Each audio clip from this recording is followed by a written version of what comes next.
Hi, you've reached a holiday edition of the Signal Watch. I'm your Yuletide host, Ryan Steens. For some holiday cheer, join me in our chorus of co-contributors as we give the gift of holiday movie discussion, talking films both nice and, less nice. We'll examine Christmassy artifacts of the 20th century, merrily explore the 21st, and try to put it all in peppermint perspective. Stay tuned. We're gonna try to make this jolly.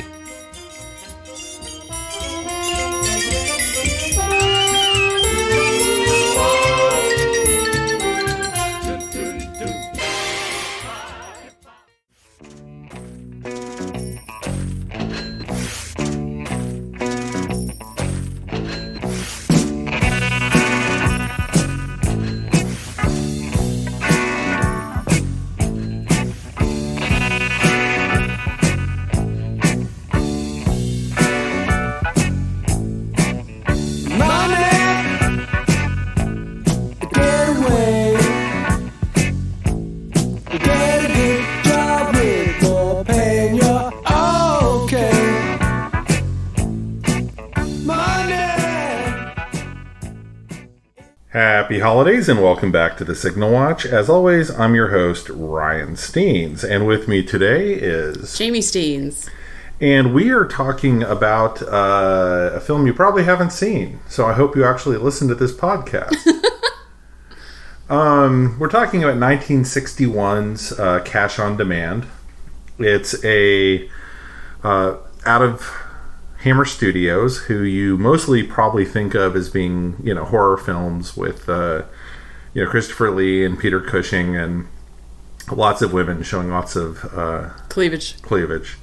And this is not that. This is very much not that. In fact, it was so bizarre to see a Hammer movie and not see Draculas all over the place.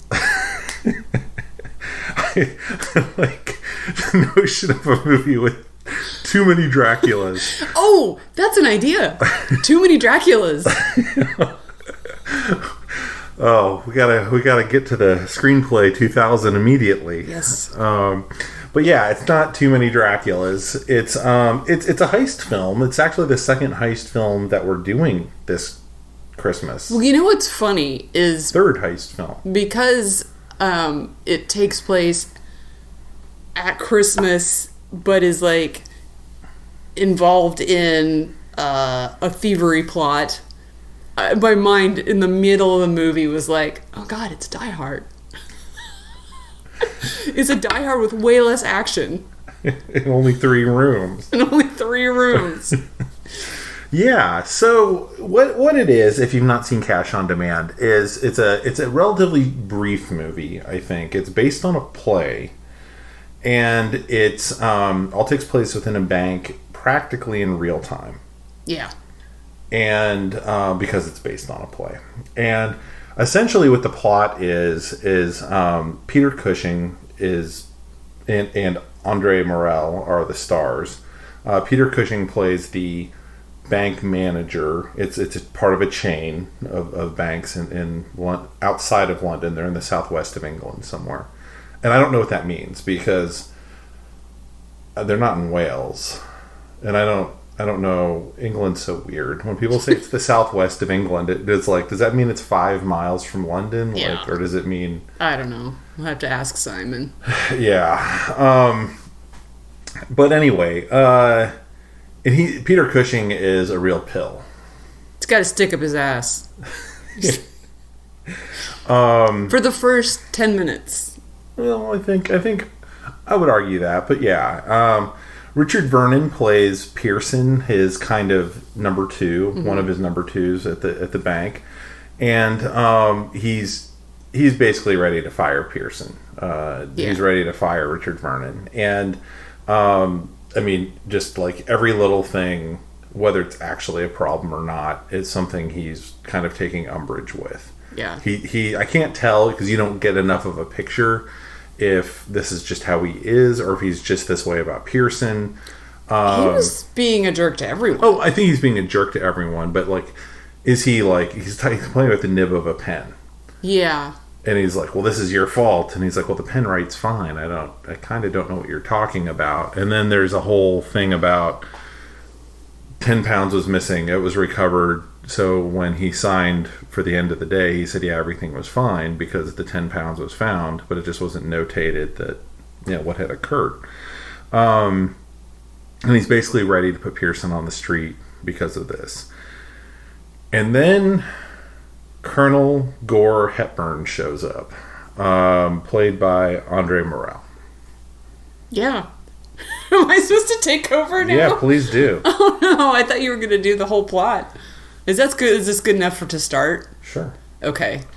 I didn't know how much you wanted to give away of like the plot. I mean, we're basically going to have to give away the whole thing if we're talking about it. Yeah, that was actually my concern with doing this. Once, like, before the movie, I was like, hey, we should podcast this. Yeah, we should podcast how much this. is there actually to talk about? Well, I'll just start with my big takeaway. So I knew nothing of this movie before Ryan pitched it 5 minutes before we started watching it.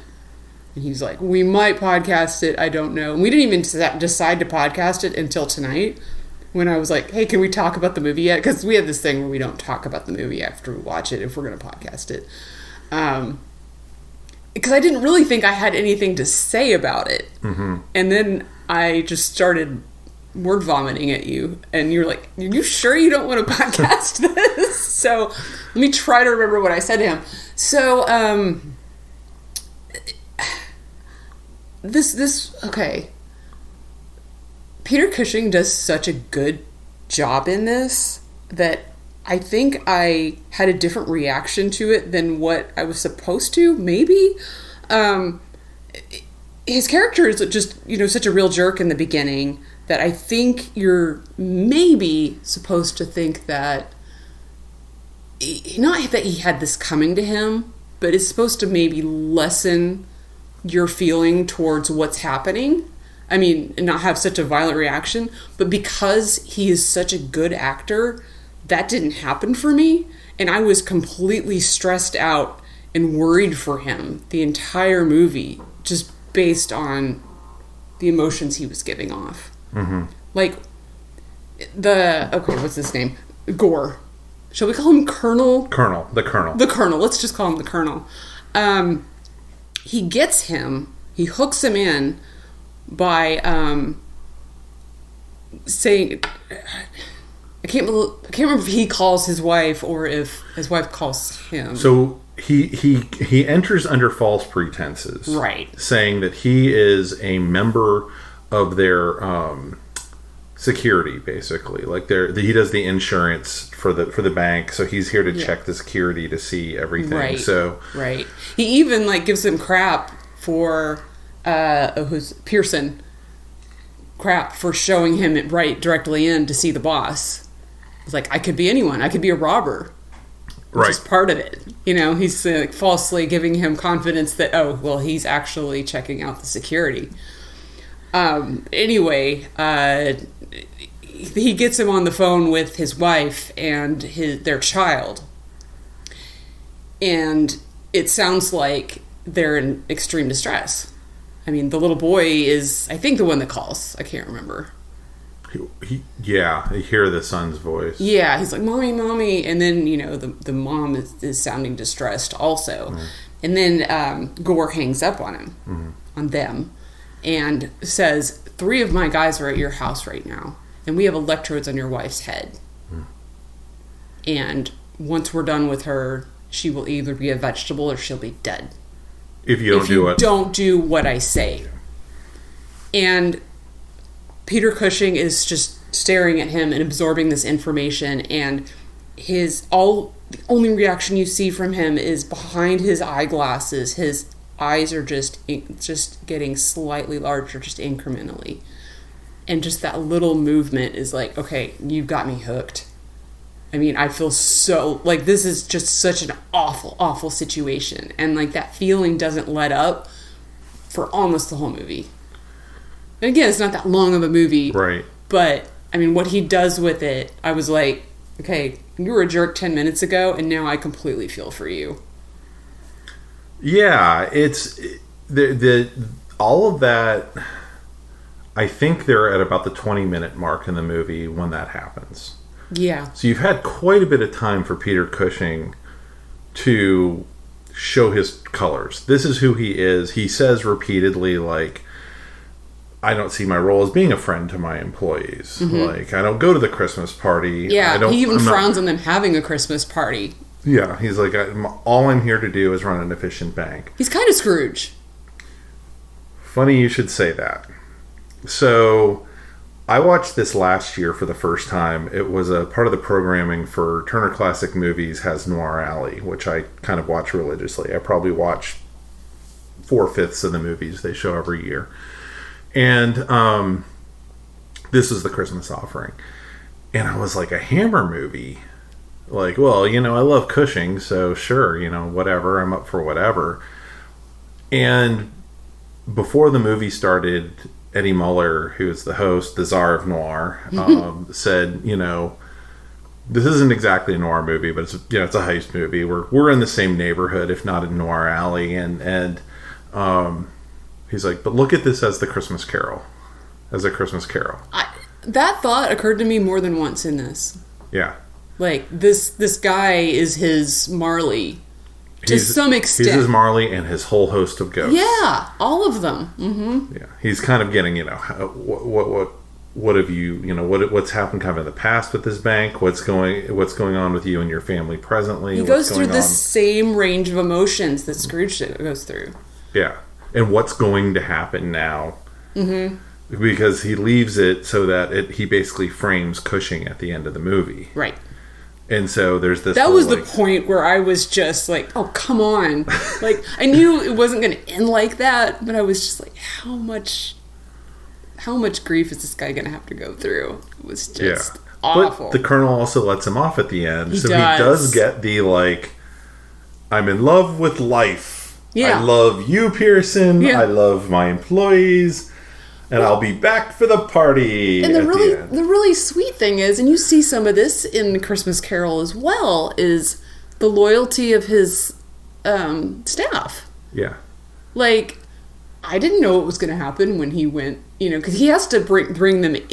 Part of when sorry, I'm all over the place. When the Colonel leaves, he gives. We should be really clear too, if you haven't seen it. The only person who knows what's going on is Cushing's Henry Fordyce and Pearson, not Pearson, the Colonel. Those are the only two people who know what's going on. Everyone else is That's on screen. That's on screen, right? They're all just doing their jobs and think that something like, oh God, this examiner's here. It's going to throw a wrench in the day. Well, I mean, it's part of his plan because people are going to be coming and going all the time, and if there's a disturbance in the back, that alerts the police. Yeah. And of course they have buttons, already back then to alert the police. But yeah, so he says, you have to give me an hour and you cannot let your staff know that anything is wrong. And I can't remember what sets them off, but within 5 minutes of him leaving, someone has actually called the police and he has to bring all of them in on it. Right. So what's happened is Pearson actually has the idea of, oh man, I should probably check and follow up on this guy. Right. Yeah, he does his job. Yeah.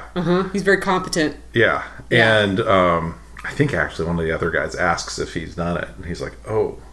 So he goes and does it. But yeah, it's so as the guy's leaving, sure enough, and there's actually a guy in town from London who's been, I guess, who knows who he is. This guy has done other heists like this previously. Yeah, so they go to Fordyce, and they said, we've called the police. That guy's who he said he is. And then he just again, white sheer panic on his face, and he has to tell him, look, he's got my wife, he's got my kid. They're gonna be, and his staff immediately falls in line because the cops show up and they're like, story, we got this covered. Yeah. The writing in this thing, and I know it came from a play, is so good. Yeah. The original writer was Jacques I can't pronounce it. I'm assuming it's French, but it's Gillies. Gillet, Gillet, I guess. Yeah. And it's there was a point at which, now when you go to a play, everyone's always like, we're going to teach you a lesson about life, which is great. Yeah. It's great. But there was a point at which a lot of the stuff we watch on TV and we go to the movies for, that's kind of where plays have gone, of like, we're going to give you this experience of like, we're going to try and trigger catharsis. But there was a time when going to a play was an entertainment. And this definitely comes out of that. Yeah, it's for being a 3-room, and it's, again, it's a play. For being a 3-room movie, it's very concise and fast, and there are no messy bits. Mm-hmm. Like, it moves. Yeah. And it's these actors, Richard Vernon, I'm trying to remember because I do think you might know him if you saw him. Of course, when I look at his IMDb page, the first thing that comes up is this movie. He's in A Hard Day's Night. He's actually in the 81 Hitchhiker's Guide to the Galaxy at Slarty Bartfast. That melts my brain. I mean, that's a flashback to my childhood. And he was in some of the Pink Panther stuff. But he's a face you'll know. Cushing, as you said, I think look, one of the things I've really found out from kind of going through like this whole Hammer cycle we've done with the Halloween movies has been like, Cushing came to stardom late in life. He was like in his mid-40s when he kind of got noticed. And he was so damn good. And it's so weird because people are just like, oh, those are trash, monster movies. And you're like, dude, but The Brides of Dracula. That's why I'm tolerant of them. Yeah. Some are definitely better than others, but yes. I show up for Peter Cushing and I show up for Christopher Lee. Yeah. Because I love watching those dudes. Yeah, and I show up for Ingrid Pitt, but that's a different story. No, you do. But yeah, it's.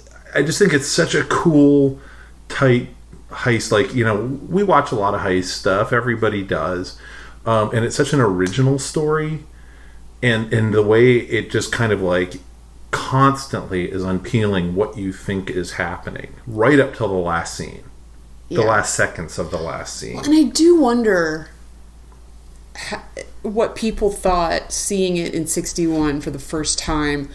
Like, now we have all of these movies and TV shows and all these plots that are derivative of stuff like this. Yeah. My first thought when that guy entered the room was, oh, he's gonna rob him. Yeah. That's our thief.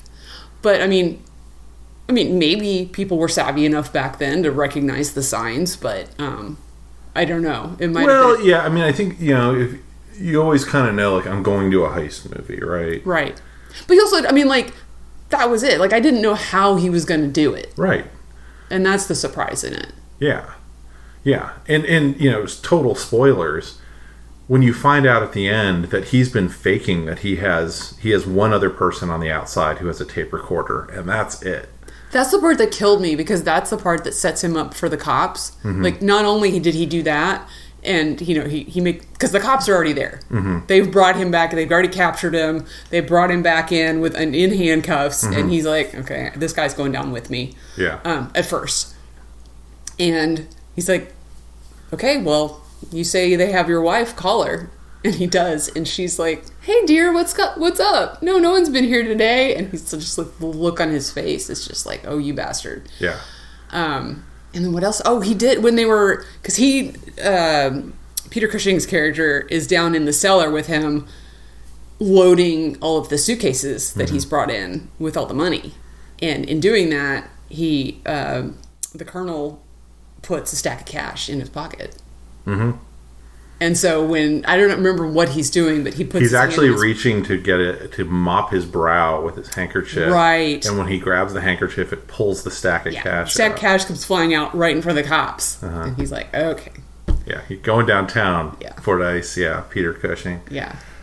But then right before they take the general away, he's, admits, he's like, no, I was pulling one over on him. He's not in this.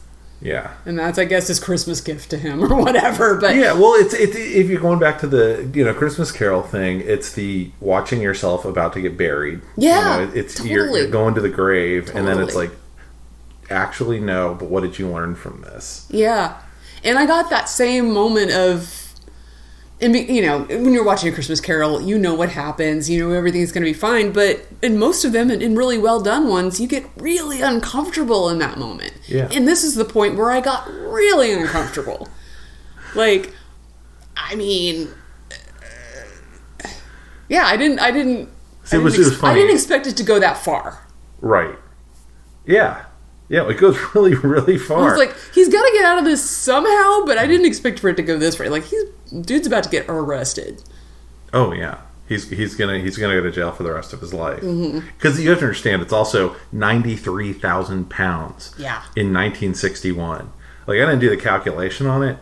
I don't have to. That's a lot of money. A lot of money, and I can't remember. There was some reason he tries to pull it off as to save himself a little bit of money. We don't carry that much money, but the colonel did his research, and I can't remember why they have that much at the moment. They were responsible for payroll at 2 different large businesses. That's right.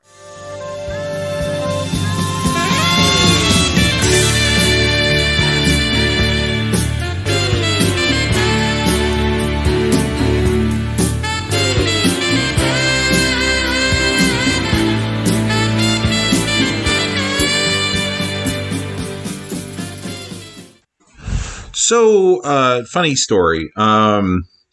We'd been recording, and the microphone we were using just kind of failed. So we're gonna give it another continued shot here. We just re-listened to everything we'd previously recorded. Yeah, we only lost about 10 minutes, but honestly, it kind of went on too long anyway. Yeah, we definitely gotten into repeating ourselves. Yeah. So, but you said that you had some other things that could... Yeah, the main bit that I think got lost was I had said that you guys had earlier podcasted Die Hard, and in that you made the case for it's a Christmas movie because the plot depends on it being Christmas. Mm-hmm. In this, they could rob the bank at any time that there's a payout. Right. But I think the plot is, because it's Christmas, adds a lot of character development. Yeah. And it's a lot more character than actual plot of the story. Because they are having this Christmas party and he's being, a Grinch about it. Just little tiny bits at the beginning. And everyone, you get little pieces of people's personalities, the very small bits at the beginning when they're planning the party, just showing that they're kind of a lively group and young. And then he comes in and he's all bah humbug. Right. So that's what I had to say. Yeah. No, and in re-listening to the first 20 minutes that we recorded, we didn't talk that much. We talked a lot about kind of the mechanics, and we talked about how good people are, but we didn't really talk, about the character work that happens in this. And I think, I don't know how much I want to get into how they do it or anything like that, but I do think that this movie works because of the characters. 100%. It's the mechanics of the heist are interesting. There's actually a bit of it as far as the mechanics go that I also find, and I meant to say this when we recorded last time and I forgot. You kind of go through this window of, like, there's the movie The Unsuspected in about 47. That might have been a World War II era movie. Where there's they record on a record and that's used against some people so that you think a murder had happened previously or is happening now, but it had happened previously. And you get into movies like The Conversation in the 70s, and you still see that sometimes in movies now, but this one really uses the recorded audio as this kind of trigger point, which I always find interesting as kind of a thing that really dates a movie as far as what the audience's willing suspension of disbelief for faked evidence. Yeah, I mean, I think this is what I said in the lost audio, but it was really pushing my ability to believe that they would be able to believably capture something that sounded like his wife and his child, and he wouldn't know that it wasn't them. Yeah, they do say something along the lines of, that, oh, it took us forever to get that down, but I don't know how much people are actually going to believe that. The thing that I think that as far as the characters go, they're really well defined. I mean, that's one of the nice things about picking something up from a stage play, right? That they'd had time to kind of workshop those things. Well, and two of the actors, the Colonel and Pearson, were in the stage play as the same characters. Okay. Yeah. So even more so. So they've really worked it out. And then you're able to bring in Cushing, who is just kind of a pro, and they knew he could play. Like, this character is not his Dr. Frankenstein, who is a psychopath. Like, if you ever... It's the Frankenstein in the Hammer movies is very, very different from the Frankenstein in the Universal movies, who's just kind of like, I made a bad, and then let's give him a drink so he'll settle down. He's unhinged. Yeah, the one in the Hammer movies is cool, and he's collected, and he's an absolute psychopath. So when you see the titles on those movies, like Frankenstein Must Be Destroyed, it's like they're not talking about the monster. Yeah. They're talking about the doctor because he's out of, anyway. But he's able to kind of channel that same iciness in this role until that moment you talk about. Yeah. And yeah. So anyway, I think that it's really interesting to see kind of what they do with kind of character bits as far as, whether or not he's accepting drinks. And just being mindful of those things. He doesn't just take the drink, right? It's the, no, I don't drink when I'm on shift. And the Colonel going, you're kind of not right now. Like, yeah.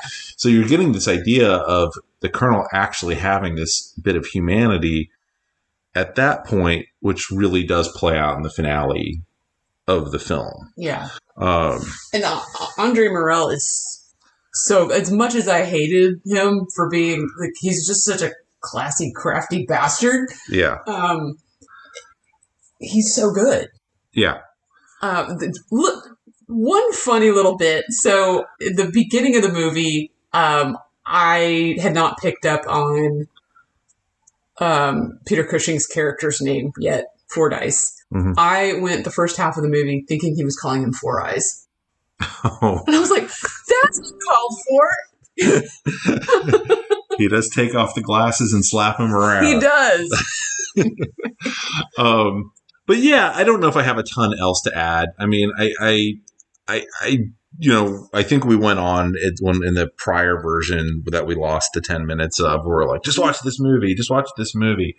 I doubt you're going to listen to this if you haven't. Maybe probably Simon not. We're going to get like 10 hits on this podcast. Yeah, probably. But I know right now this movie seems to be getting a little traction out there in noir land. Like I said, like Eddie Muller showed it last year.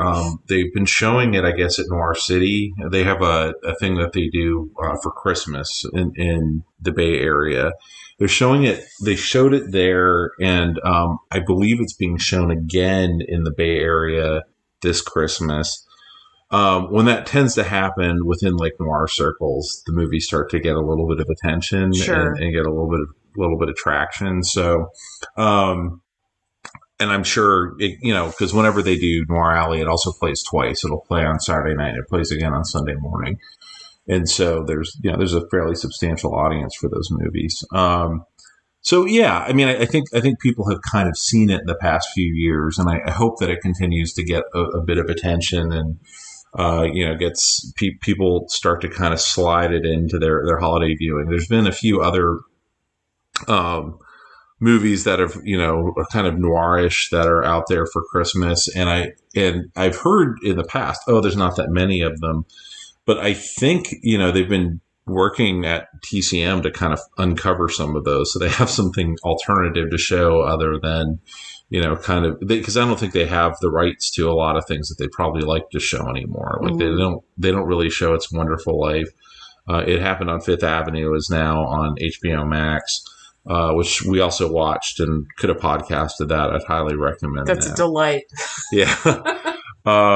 So yeah, it's kind of this nice kind of zip away from 24/7 of Hallmark movies to watch something else that's a bit of difference. I've right now got Blast of Silence queued up that I'm going to watch over the next day or two, which is a hitman in New York in like 1960 on Christmas. And I've heard great things about it, and I'm really looking forward to watching it. So it's always fun to kind of find those alternative things that are, we of course know about, like Gremlins and Die Hard and things that people tend to throw out there. Christmas adjacent has its place. Yeah. You can only deal with, sugar-fried Hallmark movies so much. Yeah. Well, and Elf for the 1,000th time. Oh man. Yeah. I mean, I loved Elf. And then TNT has ruined it. TNT has kind of ruined it for me. Yeah. I mean, they show it now in the middle of summer. Mm-hmm. It's out of control. Elf's good. It's not that good. So I'm sorry. Anyway, but Cash on Demand for something a little bit different. I don't know where you can find it right now. We have it on this Blu-ray set. Potentially it's out there somewhere else. So keep your eyes peeled. So got anything else, Jamie? I don't really know how to segue into this, but okay. They must have thought that Peter Cushing and Andre Morell worked really well together, because they were cast together later as Sherlock and Watson. Yeah, I almost said Sherlock and Holmes. I almost did as well. Yeah, but yeah, they are in Hound of the Baskerville. So if you again, another thing, if you've never seen it. Absolutely a fantastic movie. Plus Christopher Lee is in it, and he's phenomenal. Yep. So, all right, y'all. Well, sorry about the technical glitch, but we did recover, and we have a nice short podcast for you guys as a little stocking stuffer. Stay tuned for Too Many Draculas. Yeah, look forward to. Man, I like to think it's like Dracula's, and they're like, one's about to bite someone, and the other one like steps in, like, oh, so sorry. And then like, as he's trying to leave, he runs into another Dracula. Like, it's just a whole lot of Dracula. Just too many. Yeah. It's just too many. Yeah. All right, everybody. Merry Christmas. Happy holidays. Oh, and I know I said something also in the podcast about, I forgot that there's a whole part of England that's south and west of Wales. So I apologize to all the Welsh and British people listening. Anyway, my geography just was not in my head at that point, and I apologize. I know Wales is just west of everything in England, so again, apologies. It's not always easy doing these things off the cuff, people. Happy holidays. Don't take a slice of my pie. Money, so they say. Is the root of all evil today. But if you ask for a rise, it's no surprise that they're giving none away. Away.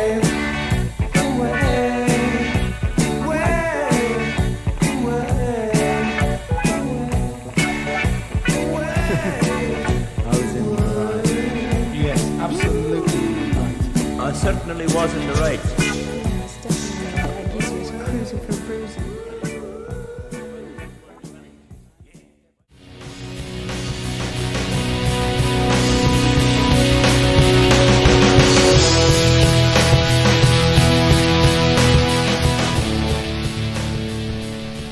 That about wraps it up for this edition of The Signal Watch, a production of the League of Melbotus. Thanks for sticking with us. If you enjoyed the podcast, we invite you to drop on by the Signal Watch blog, where you'll find write-ups of a wide variety of movies and more. We'd love to hear from you, so find us online and let us know what you think. Whether you prefer email, blog comments, or social media, we'll be happy to hear from you. We'll be back soon with more exceedingly high quality content. So, until next time, God damn it, babies, you've got to be kind.